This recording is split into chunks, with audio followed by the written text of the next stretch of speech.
থাম্বনেইলে লিখেছিলাম না শঙ্করপুর নিয়ে আমার এক ভয়ানক অভিজ্ঞতা আছে। কি অভিজ্ঞতা এবার একটু শেয়ার করি তোমাদের সাথে, যে কেন আমি এরকম থাম্বনেইল দিয়েছিলাম।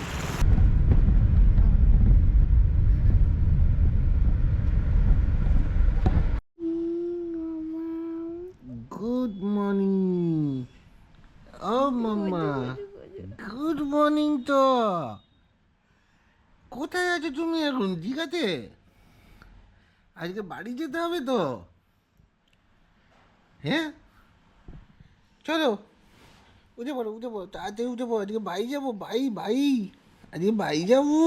ওই বাবা রে, বাড়ি যাবো, চলো ওঠো। সকাল সকাল গুড মর্নিং স্মাইল। উঠে পড়ো বাড়ি যাবো। Good morning. আর এই হলো আজকের ওয়েদারের কন্ডিশন। এখনো অবধি রোদ ওঠেনি, তবে সূর্য মামার দেখা মিলেছে। এই যে হালকা ক্লাউডি হয়ে আছে, ঠান্ডা বেশ ভালোই আছে, খুব একটা কম নেই। টাইম এখন বাজে 7টা। কালকে রাত্রিবেলা আমি আর এপিসোড কন্টিনিউ করতে পারিনি, কারণ কালকে রাত্রিরে ওর মাথায় কোনো পোকা উঠেছিল, মানে এত খেপে গেছিল, প্রচণ্ড কান্নাকাটি করেছে কালকে। ওই জন্য যাতে না ঘুম ভেঙে যায়, খুব কষ্ট করেই কালকে রাত্রে ঘুম পাড়ানো হয়েছে, এবং কষ্ট করে কালকে রাতের খাওয়া দাওয়া কমপ্লিট করে আমরা ব্লগটা কোনো রকমে শেষ করেছি। এখন টাইম 7:30 বাজে না, ওই 7:10-15 হবে। 9টায় হোটেল চেক আউট, তাই খুব তাড়াতাড়ি আমরা এখন রেডি হব, নিচে ব্রেকফাস্ট করব, করে আজকে আমাদের কলকাতা ফেরার কথা। কিন্তু তার আগে আমরা মানে আমি অ্যাকচুয়ালি অনিশাকে নিয়ে একটু ঘোরাতে নিয়ে যাব শঙ্করপুর। তো শঙ্করপুরটা একটু তোমাদেরকে দেখিয়ে দেবো, তারপর শঙ্করপুর থেকে ডাইরেক্ট কলকাতা। আর দেরি করছি না, খুব তাড়াতাড়ি রেডি হয়ে বেরোচ্ছি আজকের ট্রিপে। ব্রেকফাস্ট করতে টু ব্রেকফাস্ট।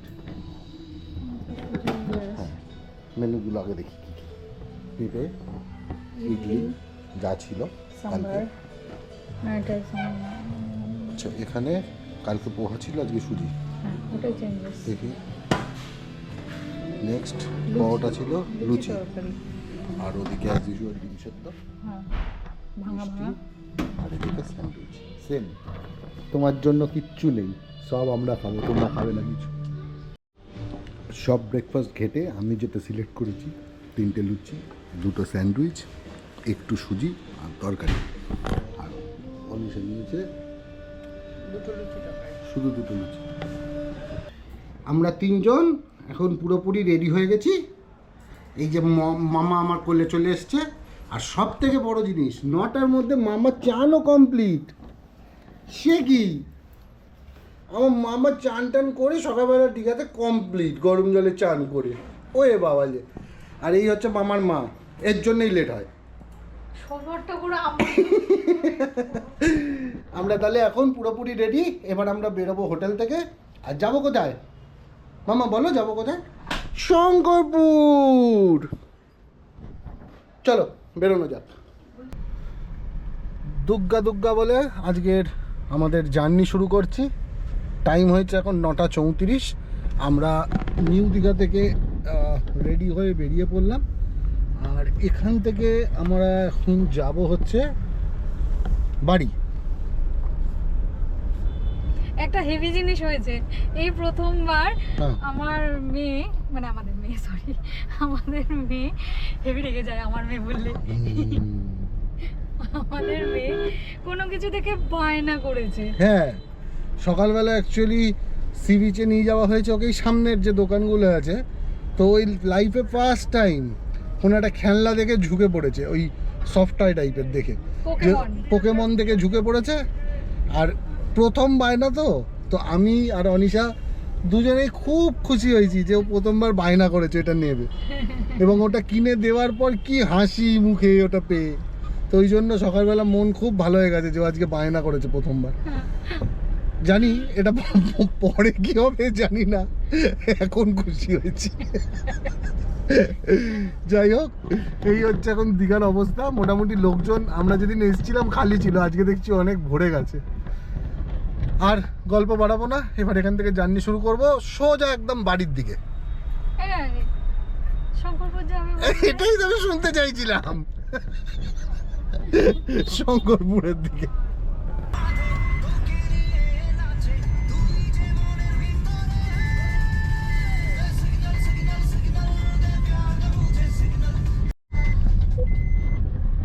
আচ্ছা অনি, এবারের দীঘা ট্রিপ তোমার কেমন কাটলো?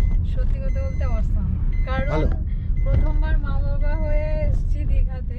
হ্যাঁ, দ্বিতীয়ত এই শুধু মা বাবা হয়ে দীঘাতে আসিনি, প্রথমবার ওকে নিয়ে বেরিয়েছিল। হ্যাঁ, এটা ওর লাইফের ফার্স্ট ট্যুর। হ্যাঁ। ওর যদিও কিছুই মাথায় থাকবে না, ছবি ভিডিও কেন, ভিডিও দেখবে, ভিডিওগুলো দেখবে পরে বড় হয়ে। হ্যাঁ, সেগুলো দেখবে, কিন্তু মানে স্মৃতিতে কিছু থাকবে না হ্যাঁ। যে এটা করছে। কিন্তু আমার কাছে আজকে সকালেরটা বেস্ট পাওনা, ওই কি সুন্দর টেডিটা দেখে এক গাল হাসি ফোকলা দাঁতে, এইটা না ভীষণ ভালো। মানে প্রথমবার মা বাবা হয়ে আবদার করলো না, আমরাও আবদার মেটাতে পারি। এটা আর হেভি কি লাগলো। সুন্দর হাসলো না, হাতে নেওয়ার পরে এক গাল হাসি, যে আমি চেয়েছি পেয়ে গেছি। পেয়েছি। তারপর আবার ঘুমিয়ে পড়েছি। হ্যাঁ, একদম। যাই হোক, সব মিলিয়ে এবারের দীঘা ট্রিপ আপাতত খুব ভালো কেটেছে, খুব ভালো। দর্শকই কাটলো, আমার খুব ভালো কেটেছে। আমি মানে বাচ্চা হওয়ার পর তো কোথাও খুব একটা বেরোতে পারি না, তো ওই ডাক্তার বাদে। হ্যাঁ, তো সেজন্য আর কি এইটা না অনেক রিফ্রেশমেন্ট। প্রচুর প্রচুর। হ্যাঁ, দেখি নেক্সট ট্রিপ আমাদের ইচ্ছা আছে, আমি জানি না কি হবে, ইচ্ছা আছে পুরীতে যাওয়ার, জগন্নাথ দেবকে দর্শন করার। তো জানি না কবে সুযোগ হবে, কবে পুরী থেকে ডাক আসবে জগন্নাথের। যবেই আসুক না কেন, চেষ্টা করব নেক্সট ট্রিপ অবশ্যই পুরীতে যাওয়ার জন্য। আচ্ছা, শঙ্করপুর যাওয়ার তো রাস্তা ছিল সোজা গিয়ে, তারপর ওখান থেকে ডান দিকে। আর এই রাস্তাটা শঙ্করপুরের এখন নতুন করেছে, যেটা মেরিন ড্রাইভ হয়ে যায়। তো আমি প্রেফার করলাম শঙ্করপুর যদি যাওয়াই হয়, আগেরবার ওই অনিশার বেবি মুনে এই রাস্তাটা দিয়ে আমরা ফিরেছিলাম, খুব ভালো লেগেছিল তখন। আজকে পুচকেও আছে সাথে, তাই পুচকেকেও মেরিন ড্রাইভটা দেখাই। যা যা আমরা এক্সপিরিয়েন্স করব বা যা যা আমরা এক্সপিরিয়েন্স করেছি, আমাদের দুজনের ইচ্ছা সমস্ত কিছু ওকে দিয়ে এক্সপিরিয়েন্স করানো। সেই কারণেই আজকের এই রাস্তা সিলেক্ট করলাম আমরা শঙ্করপুর যাওয়ার জন্য।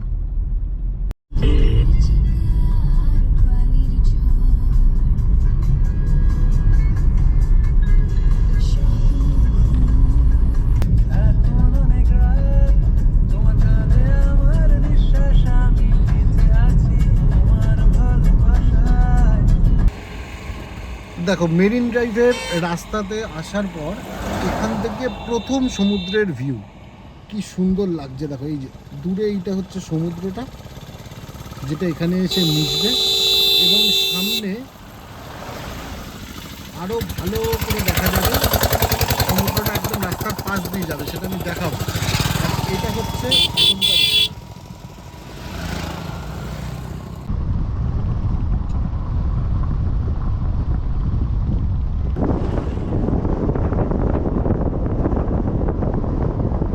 ওই মাম্মা, কোথায় এসছো? তুমি শঙ্করপুরে এসছো এখন? শঙ্করপুর? হ্যাঁ, কোথায় মুখটা দেখি? শঙ্করপুরে এসছে, দীঘা থেকে বেরিয়ে শঙ্করপুর ঘুরতে এসছে। এই দেখো, থামনিলে লিখেছিলাম না শঙ্করপুর নিয়ে আমার এক ভয়ানক অভিজ্ঞতা আছে। কি অভিজ্ঞতা এবার একটু শেয়ার করি তোমাদের সাথে, যে কেন আমি এরকম থামনিল দিয়েছিলাম। আজ থেকে প্রায় বহু বছর আগে, যখন আমি ছোট ছিলাম, আমার ট্রাভেল এজেন্সির ব্যবসা ছিল।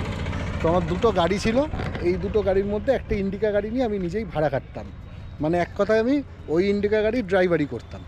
তো সেই সময় আমার এক কাস্টমার জোটে, যে আমাদের ওই দমদম এলাকা থেকে শঙ্করপুর ঘুরতে আসে আমাকে নিয়ে। আমরা সেই সময় ছিলাম এই স্যান্ড বে রিসোর্ট নামের এই রিসোর্টটাতে, কাস্টমারগুলোকে নিয়ে আসি। আমার আজও ভাবলে জিনিসটা চোখে জল আসার মতো অভিজ্ঞতা হয়ে যায়। আমাকে এনে এখানে কাস্টমাররা ছিল ওই ঘরটায়, আমার খুব ভালো করে মনে আছে, মানে হোটেলটা দেখে আরও মনে পড়ছে সব। আর আমাকে রেখেছিল ওই যে ওইখানে অ্যাসবেস্টারের চাল হওয়া যে রুমটা আছে, আমি আর সামনে থেকে দেখাই। দাঁড়ান, এই দেখুন, রামনারায়ণ লেখা একটা রুম আছে, দেখেছেন? যেটা ভাঙা বাড়ির মতো, এইটা ছিল এদের ড্রাইভার রুম। তো এই রুমে আমি সেই সময় 2 দিন কাটিয়েছিলাম, মানে 2 রাত। বাড়িতে বাবাকে ফোন করে বলেছিলাম, বাবা এমন রুমে দিয়েছে আমার থাকার মতো না। আর বাবা আমাকে রিপ্লাই করে, তুই ওখান থেকে দীঘা চলে যা। আমি পয়সা পাঠাই। তো ওই সময় এতটাই মানে আমার পয়সার চাপ ছিল সেই সময়, মানে তখন মনে হয় একটা দীঘা ট্রিপ করে গেলে আমরা 2,500 টাকা প্রফিট পেতাম আমি। তো ওই 2,500-এর মধ্যে 500 টাকা রুমের ভাড়া দেবো, ওই কারণে না দিয়ে ওই বস্তি টাইপের রুমে আমাকে 2 রাত কাটাতে হয়েছিল। আজকে শঙ্করপুর এসে সেই স্মৃতিটা আরও ভয়ানকভাবে যেন এফেক্ট করছে আমাকে।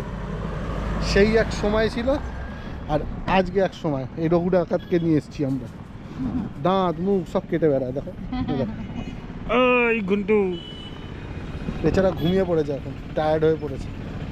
যাই এবার শঙ্করপুরের সি বিচের সামনেটা থেকে একটু ঘুরে আসি। যখন শঙ্করপুরের ঘটনাটা বললে তখন তো শঙ্করপুরের এত কিছু ছিল না, এত কিছু ছিল না, মানে কিছুই ছিল না। এইসব এই লাইনে যত দোকান কিচ্ছু ছিল না সেই সময়, শুধুমাত্র এই হোটেল আর ওই সমুদ্রের পাড়ের একটা মাত্র দোকান, এই শুধু ছিল শঙ্করপুরের সিন।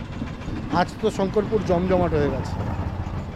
প্যাথেটিক টাইম ছিল সেটা, একটা প্যাথেটিক টাইম। আর যেন সব না, কারুর লাইফ ওরকম টাইম যেন না আসে। না এটা না কিছুটা কাস্টমার মানে যে যেভাবেই বড় হয়ে উঠুক এই জিনিসগুলো না একটু সে দোষ ছিল কাস্টমারের, বাট ওটা একটা খুব বাজে, খুব কোনো মানুষের পক্ষে ওটা মানুষ থাকা। আরেকটা ড্রাইভার ছিল, সে বেরিয়ে গেছিলো, কিন্তু আমি বাধ্য হয়ে সিচুয়েশনের জন্য সেই সময় আমাকে ওখানে থেকে যেতে হয়েছিল। কিছু মানুষের মানবিকতা খুব বাজে থাকে, ও আর কিছু করার নেই, বাদ দাও। চলো এবার সি বিচের সামনে যাই। এদিকের বিচটা দেখো কি সুন্দর, দেখো এদিকে আসো। আমি পুরো ফাঁকা, দেখো কি সুন্দর লাগছে। ক্রাউড নেই দীঘার মতো, অত নিস্তব্ধ এলাকা না। এইসব কিচ্ছু ছিল না যখন এসেছিলাম। এইখানে শুধু এই মধ্যেই কোনো একটা জায়গায় বসে বসে কাটাতাম সময়। নিচে নামবে নাকি?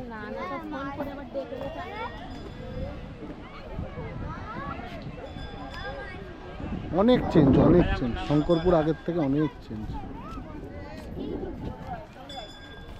আসবে ওপরে ওটো, ওখানে গেলে পড়ে যাবে, লাইট করে দিই। কি অসভ্য ছেলে।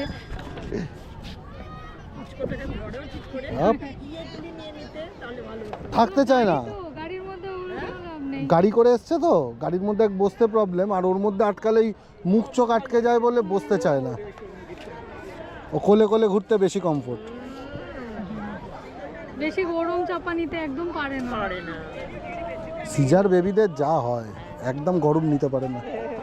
না সব সিজন, আর আমরা তাছাড়া আমরা এখন সব ছোটরা সবাই একটা একটা বাচ্চা, তো আমার ছেলেরা এইভাবে করেছে, তোমাকেও তোমার মা ওইভাবে করেছে। আমরা এমনি সব আগের দিনে তো আমরা সব এমনি ফেলে একদমই একদমই। এখন ওই সব ব্যাগট্যাগের ব্যাপারে দাঁড়িয়েছে। হ্যাঁ না, চিন্তাই করতে পারি না। হ্যাঁ। সে মুড়ি কুড়িয়ে খাবে, আমার ছেলে নিচের থেকে মুড়ি কুড়িয়ে খাবে, চিন্তাই করছে মানে ভাবতেই পারি না যে অসুস্থ হয়ে যাবে না। আর আমরা ওইভাবেই বড় হয়েছি অ্যাকচুয়ালি। মুড়ির আমরা মুড়ি খেয়েছি, ওরা তো, আমার ছেলে তো মুড়ি খাওয়ার ব্যাপারটাই জানে না। যেমন আমরা অনেক সময় বলি না একটু চানাচুর মুড়ি খেয়েছি, আবার কি খাওয়ার জিনিস হলো চানাচুর মুড়ি, যেটা খায় খেলে। আপনারা কোথা থেকে এসেছেন? অ্যাকচুয়ালি আমরা ত্রিপুরায় থাকি, আচ্ছা। আর এমনি আমাদের কলকাতায় আছি। আর আমরা একটা ওই আমার হাজবেন্ডরা সব ডক্টররা আজকে 50 বছর পূর্তি দীঘাতে একটা প্রোগ্রাম করছে। আচ্ছা আচ্ছা তো ওরা কেক কাটবো ওখানে, এই জন্য এসেছি। আচ্ছা। আর আমার ছেলে থাকে এখন, আগে ব্যাঙ্গালোর ছিল, এখন পুনাতে। ও আচ্ছা আমার ছেলের ওখানে চলে যাবো আমরা, 19 তারিখ চলে যাবো। আচ্ছা আচ্ছা। সাবধানে যাবেন। কিরে তুই শঙ্করপুরে এসে তো ঘুমিয়ে পড়লি, উঠবি না? হ্যাঁ ঠিক আছে, তো ঘুমিয়ে ঘুমিয়ে শুনে নিচ্ছে।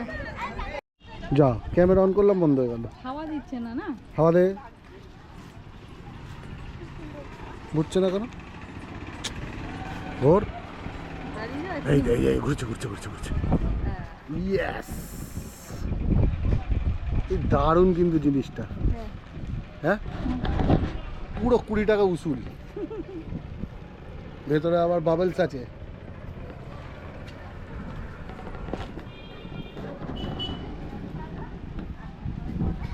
কি স্পিডে ঘুরছে দেখো।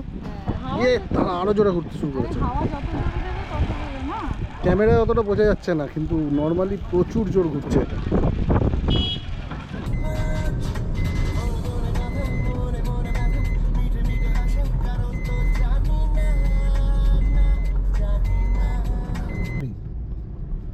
শঙ্করপুর থেকে বেরিয়ে অনেকটা রাস্তা আমরা মোটামুটি চলে এসেছি। আর এইবারে এই দেখো ঘন্টুয়া উঠে গেছে, পুচকেও ঘুম থেকে উঠে পড়েছে। হালকা একটু পেটে খিদে লেগেছে, একদম হালকা। এই সামনে ডাব আছে, খাবে? হ্যাঁ চলো একটু ডাব খাওয়া যাক। সামনে সুন্দর ডাব, আগে ডাবের অ্যামাউন্ট জিজ্ঞেস করি কত। অনলাইন হবে কিনা সেটাও আগে জিজ্ঞেস করে নাও, তারপর নামবো। পেমেন্ট অনলাইন হবে? কত করে ডাব? 60 টাকা। জল আছে ভালো? ভালো জল দেখে দেবো। দাদা আর একটু সাইড করে দাও। কি এটা বাঁশ, এটা বাঁশ। তুমি ডাব খাবে? দাদা কি জল শুধু না মালাই দেবো একটু? একটা জল দেখে দিন আর একটা হালকা মালাই। না না ওই আগে পরে একটু।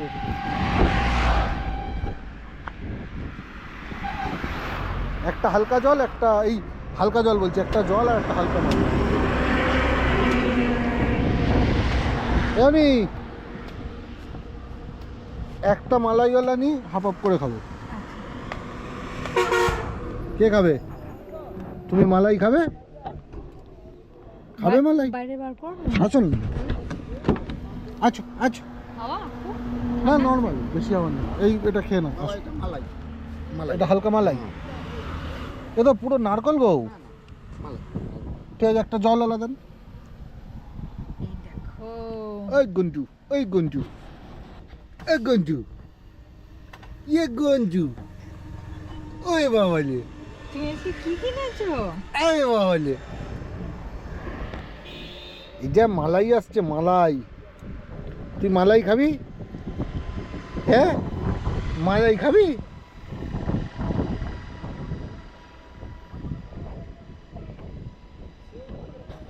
তুই কি মালাই খাবি? ওই দেখ কি সুন্দর মালাই এসছে, দেখ এনে। মালাই খাবি? খাও, এটা নাও। সুন্দর সুন্দর মালাইওয়ালা ডাব পেয়েছি রাস্তায়, তাই এখন খাওয়া চলছে।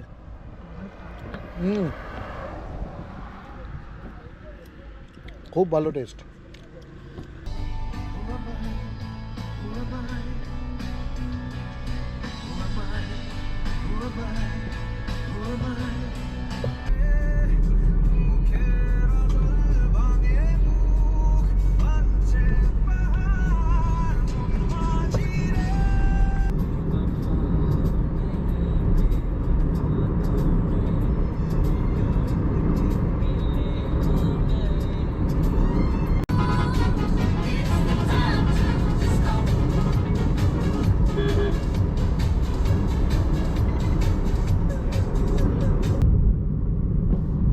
দুপুর 1:21 এখন।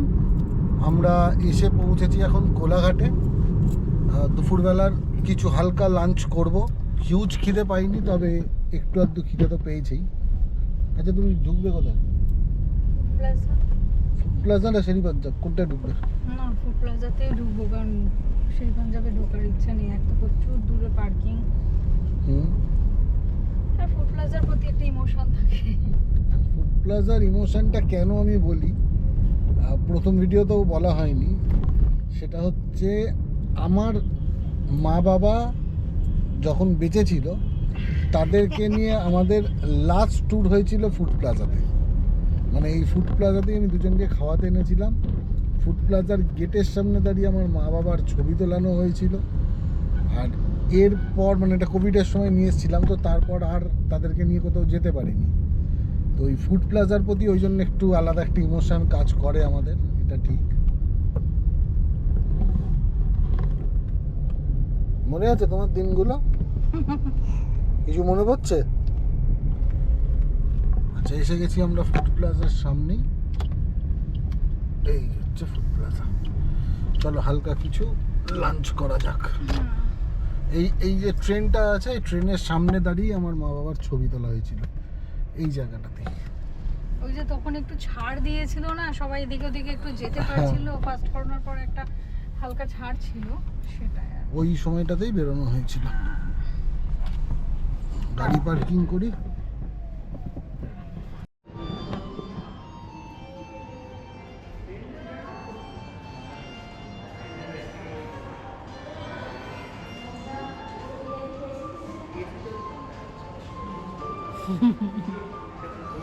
এই হলো কথা, দুজনে বসা আর একসাথে হয় না, একজনকে নিয়ে ঘুরতে হয়, একজন বসে খায়। ম্যাক্সিমাম টাইম এটা ওর ডিউটিই থাকে, আমি আগে খেয়ে নিই, তারপর আমি ধরি, তারপর ও খায়। এই যে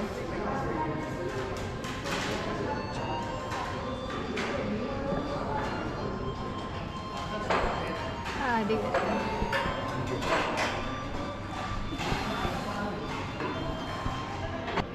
খিদের চোটে ভিডিও করতেই ভুলে গেছিলাম, আমি দেখানোই হয়নি কি মেনু অর্ডার দিয়েছি লাঞ্চে। একটা চিকেন চিজ গ্রিল স্যান্ডউইচ আর একটা শুধু চিজ গ্রিল স্যান্ডউইচ, দুটোকে আমরা হাফ আপ করে খাচ্ছি, সাথে কিছু ফ্রেঞ্চ ফ্রাই কমপ্লিমেন্টারি দিয়েছে। তো এই দিয়েই আজকে আমাদের লাঞ্চ সারা হচ্ছে। ভাত, ডাল, রুটি, চিকেন, মটন কিচ্ছু খেতে ইচ্ছা করছে না জার্নি করার পর। তুই কি খাবি? ওর একটাই মেনু দুধু, এছাড়া কোনো মেনু নেই ওর।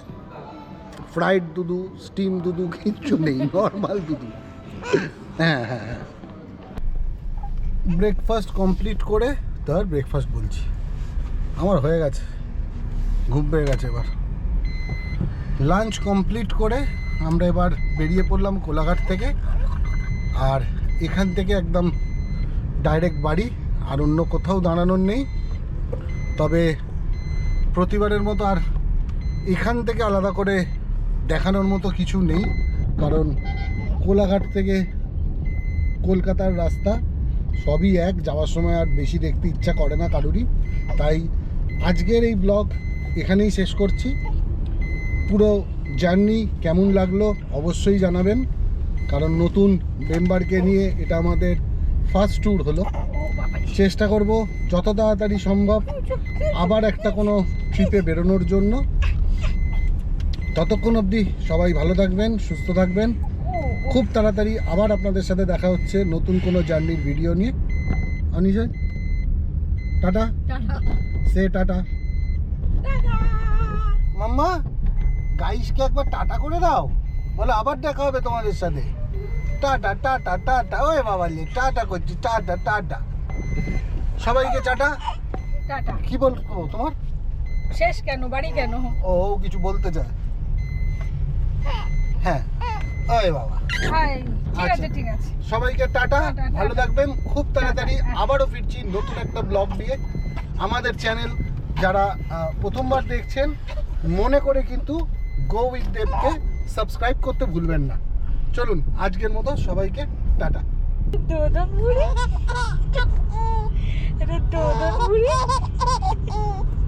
এটা দোদন মুড়ি,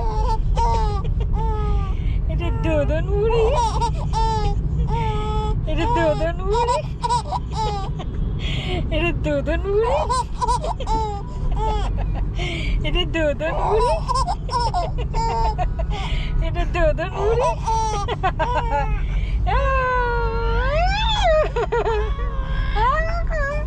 এটা দোদন মুড়ি, এটা দোদন মুড়ি, এটা দোদন মুড়ি,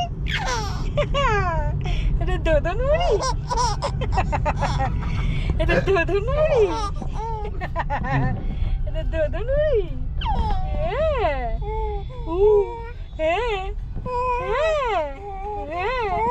হ্যাঁ, হ্যাঁ, আর কিছু চাই?